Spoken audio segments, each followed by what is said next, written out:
Okay, welcome. In this video, we are going to be learning about CSS Flexbox. I'm going to keep this topic short, simple, and easy, so as not to make things complicated, especially for beginners. Now, what is CSS Flexbox? Flexbox is a more efficient way to lay out, align, and distribute space among items in a container, even if their sizes are unknown. So, with the introduction of CSS Flexbox and grids, CSS layout system has been very simplified. So it is called by selecting the class or ID and giving it the property display flex, and this aligns them horizontally. They now become flex items. With this, the main axis is from left to right, whilst the cross axis is from top to bottom. Let us see what we have learned so far in the browser. So back in the text editor, let us clean this style sheet up.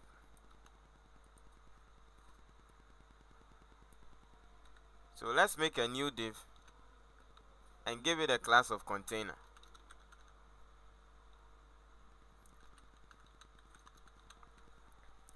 So inside this container div, let's make 6 boxes.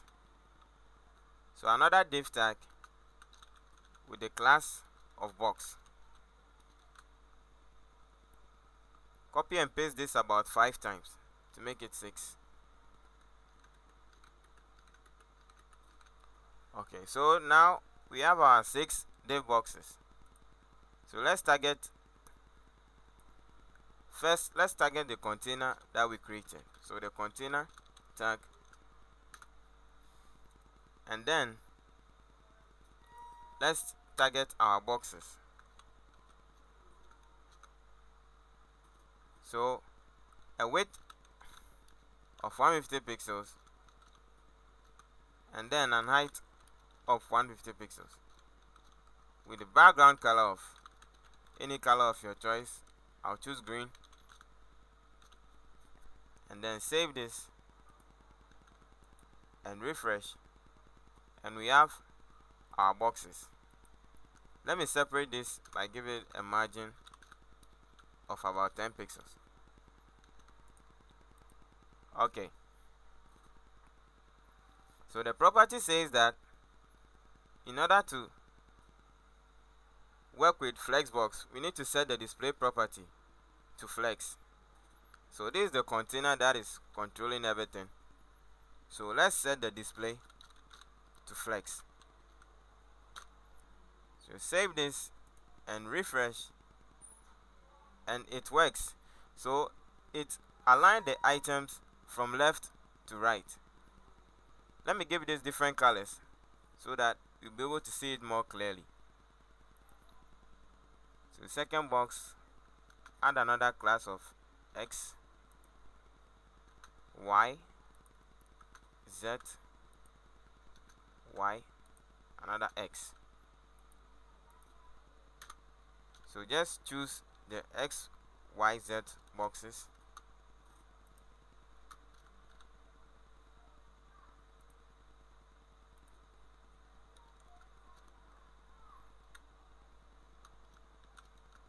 And just change the background color for each.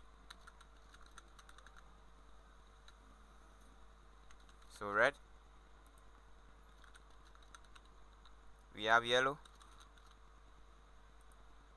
and we have pink.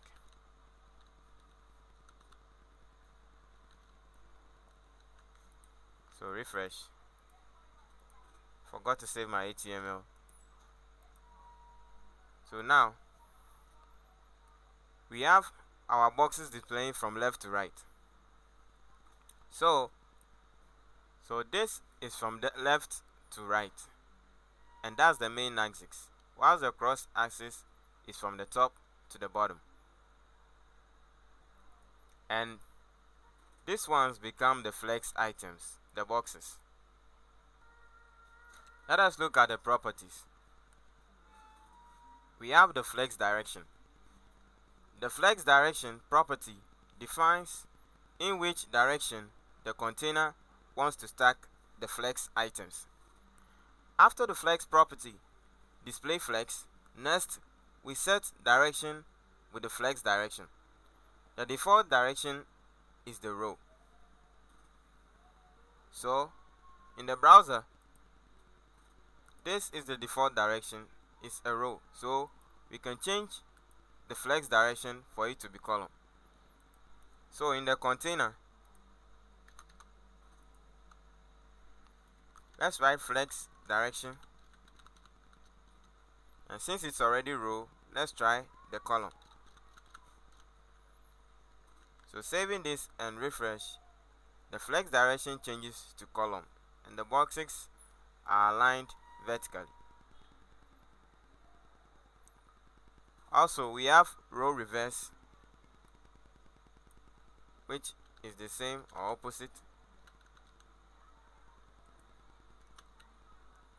Save this and refresh, and instead of the green box appearing first, we have the green box rather at the last because we are reversing its rows. Same thing with the column reverse, it does the same.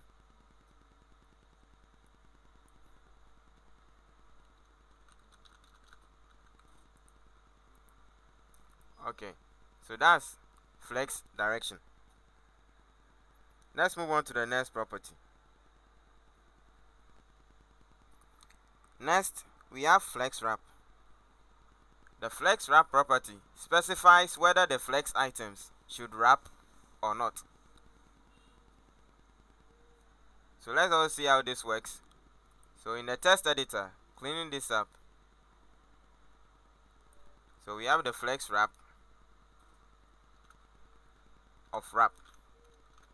So save this and refresh. First, let me give this a border so that we can see how everything is working perfectly. So a border of 1 pixel solid blue.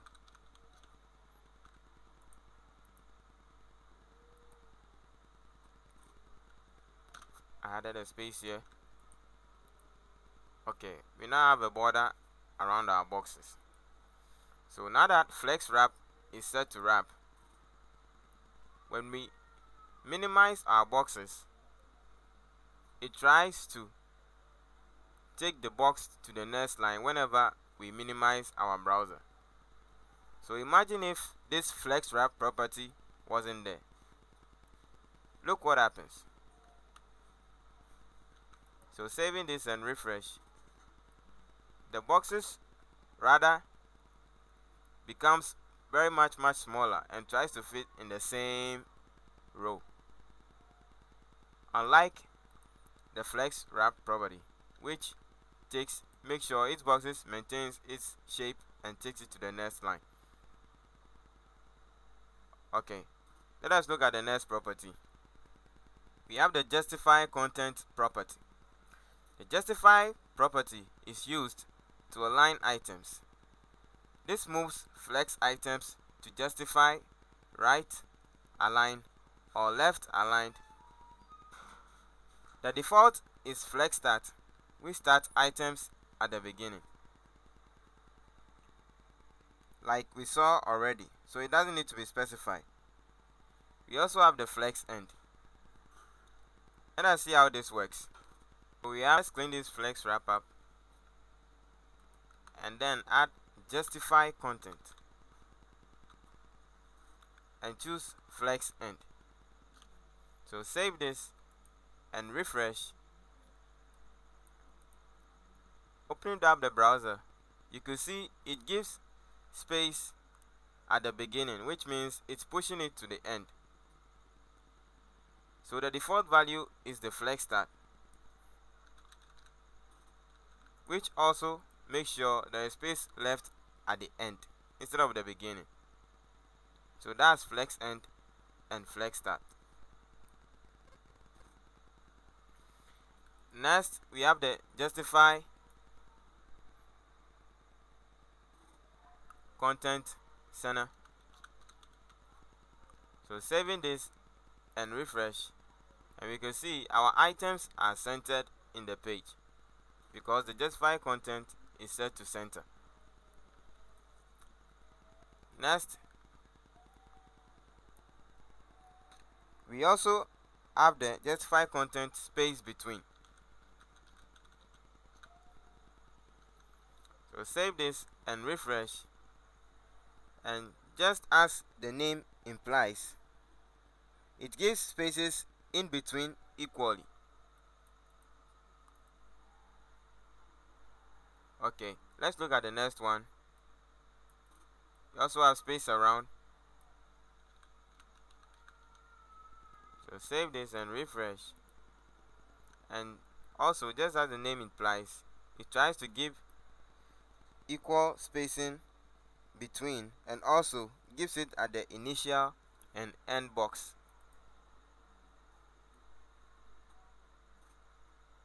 Awesome.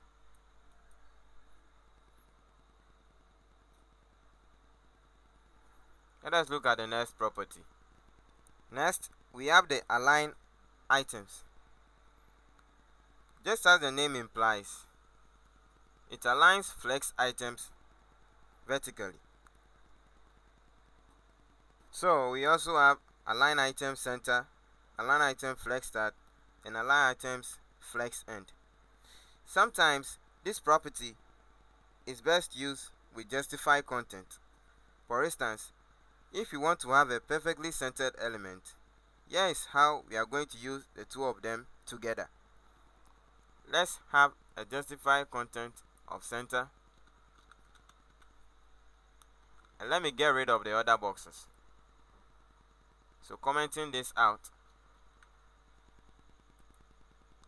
save this and refresh, we have only the green box, so it's at the center.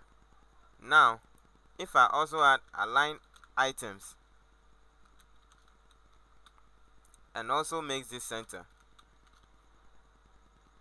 save this and refresh, you can see our box is situated perfectly at the center. Even if the page is moved, it tries to make sure it's in the center of the page. Let me increase the height of this container and save this and refresh, and even if I increase the height, it's still at the center. Alright, let us look at the next property. We have the flex basis. It works like width when working with rows and height when working with columns. Next, we have the flex grow. The flex grow property specifies how much a flex item will grow relative to the rest of the flex items. The value must be a number, and the default value is 0. So back in the text editor, let us give this X a flex grow of, let's say, 5, the Y flex grow of 2, which are the yellow boxes, and then the pink box, I'll give it a flex grow of 6. So this means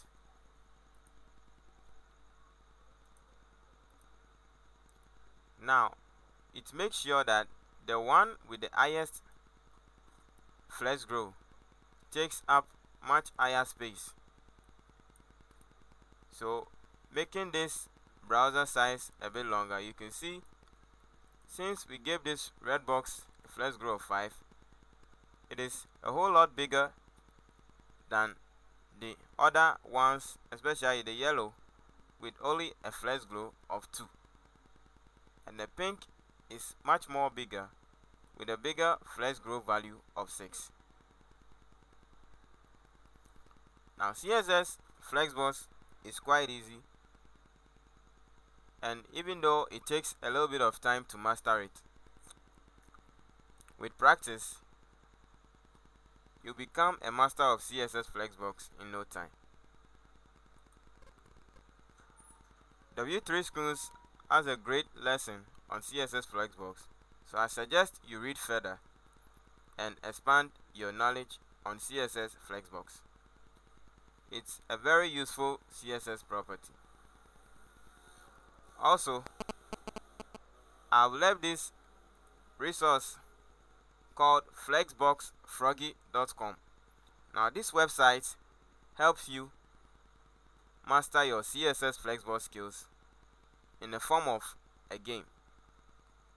So it says there is this block that you need to make sure it lands on a lily pad. So the Justifier Content property that we can give this is FlexEnd.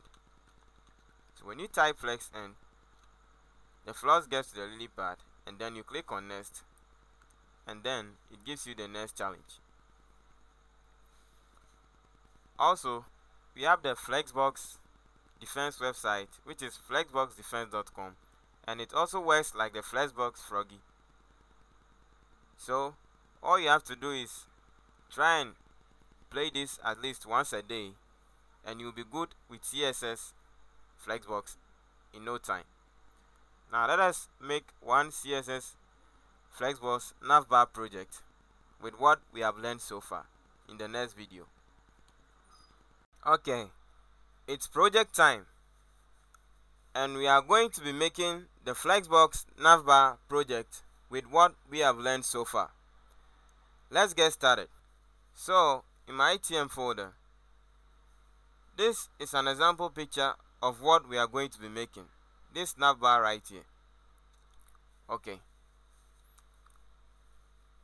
Now opening up the editor, first let us create a folder to store our navbar file. So let's name it navbar, and then in the text editor, let's create two new files for the HTML and CSS. So save this as by choosing our navbar folder and name it index.html.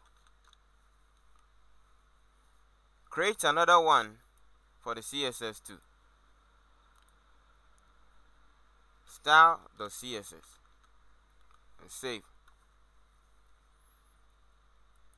Now to generate our boilerplate for the HTML code, write HTML and hit tab, and rename this page title to navbar Flexbox.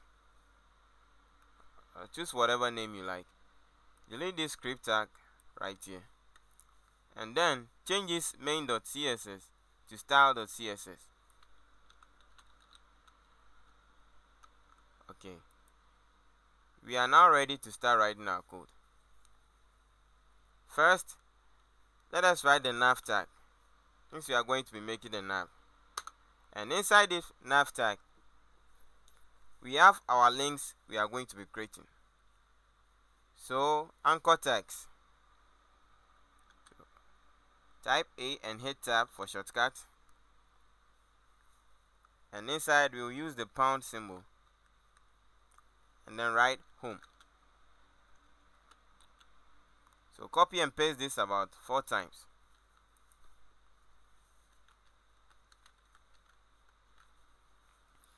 Now home, I'll change this to about us. Contact us. We have something like images, and then let me put up location. Okay, now that is all done. Let us see if everything is working perfectly.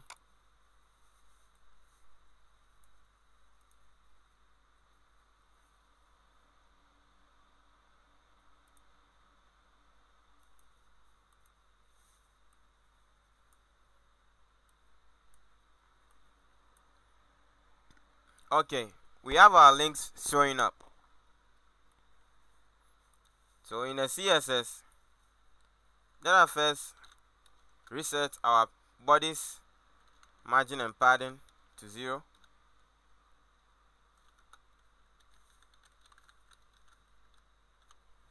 to remove any default stylings from the browser. Okay. Next, we need to target the nav. So we have the nav selector, and let's make the font size about 20 pixels. Save this, refresh. I think they are too small. Let's make it 30.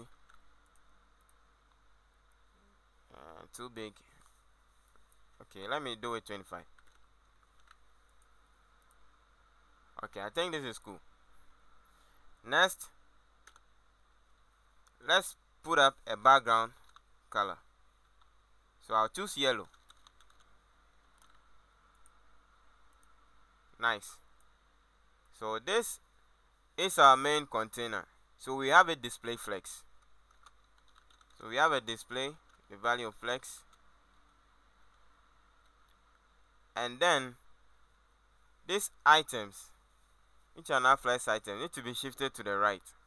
So we use the Justifier Content property of Flexbox. So Justifier Content, you choose flex end to push everything to the right side of the container. Now let's refresh and see if it's working. Okay, everything is working perfectly. Cool. Next, let's target our links. So the anchor links is A. So with this A,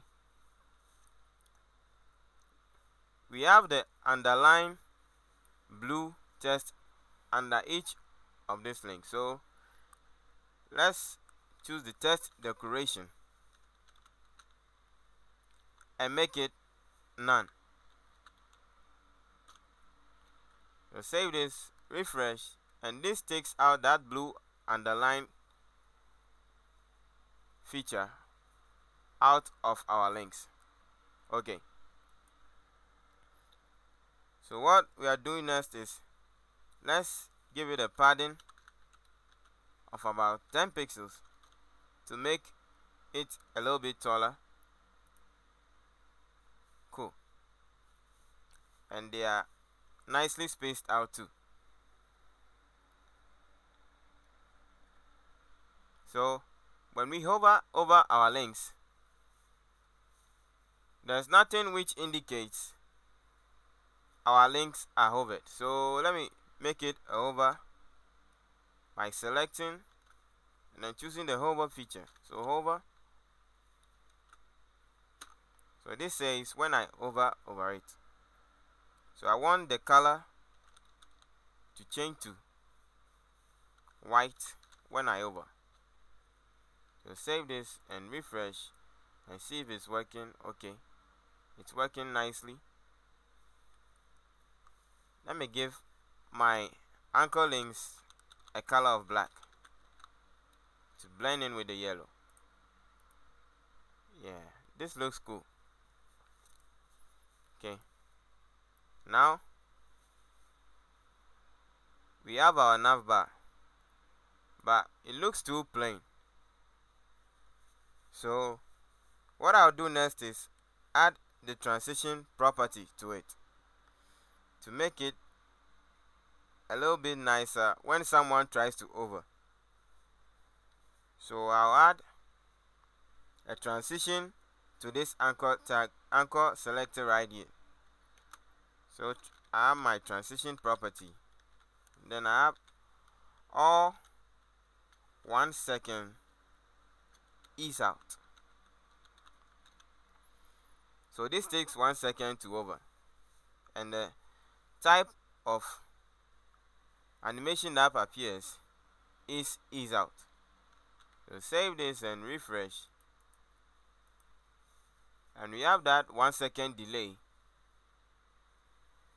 which is very cool. Awesome. Now let us add some little picture indicating and giving meaning to each of our links right here, and we will use FontAwesome for this. So let us head over to FontAwesome's website. So FontAwesome.com.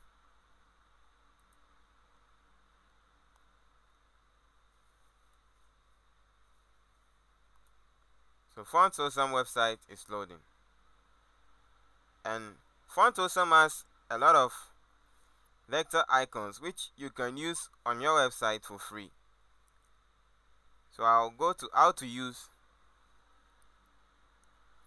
and then it says you can place FontAwesome icons just about anywhere using a style prefix and the icon's name. So if you want to read about it, you can go ahead and read about it. I'll go ahead and click start, and then what I'll do next is I'll copy the CDN, the content delivery network. That's the meaning. So you need to have this CDN style sheet inside your HTML in order for FontAwesome to work. So placing it in the head tag, since it is a style sheet, linking somewhere else. So you can see the rel says style sheet and the href is pointing to FontAwesome's server. Okay, so with this here, now we can use FontAwesome's various icons. First, we have the home. So let us search home.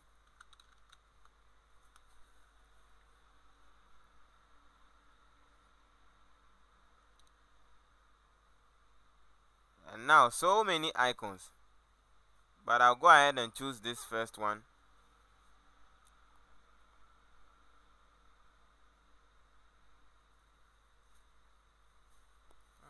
I have a slow internet. Okay, now we have our home selected, so we can look at the code and choose it. So the code says iClass FAS FAO.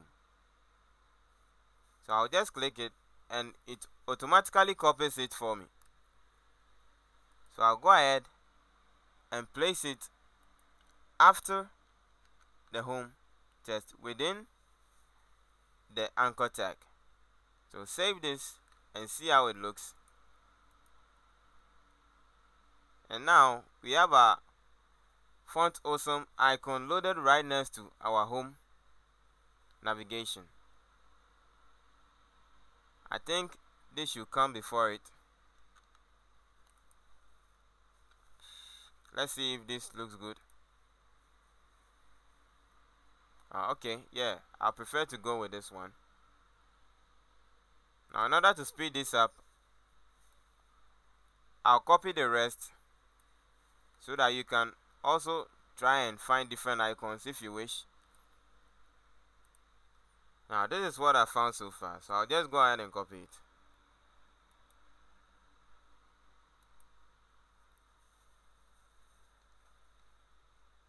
Let me close this since it's not needed anymore. I have the phone for the contact.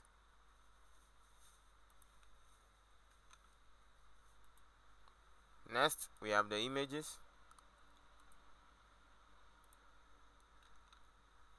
And finally, we have the location.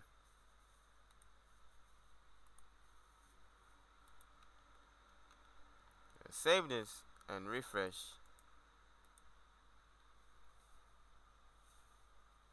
We have a nice looking navbar now.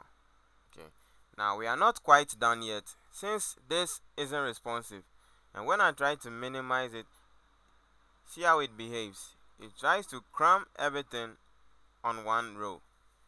So next we are going to define our media queries in order to make this responsive when it hits a certain width. So let me go into developer mode and check the right width we need to use. So responsive design mode. So we're expanding it and shrinking it somewhere around 650 pixels or 640.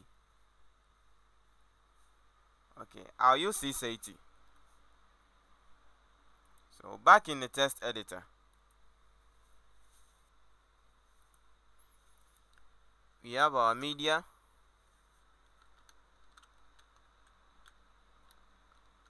So mask width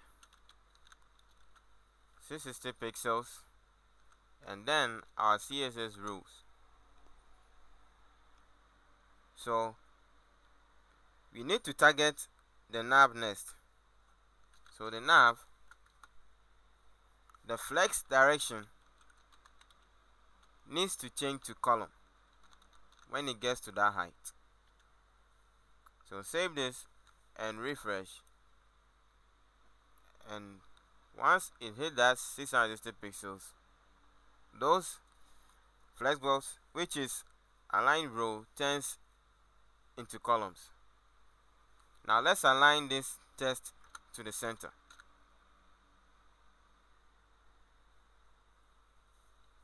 So align items, choose center, and save this and refresh, and we have our nav items aligned to the center perfectly, and also very responsive. Let us change this text. So the font family, let me use cursive. So save this and refresh, and now we have a nice font family.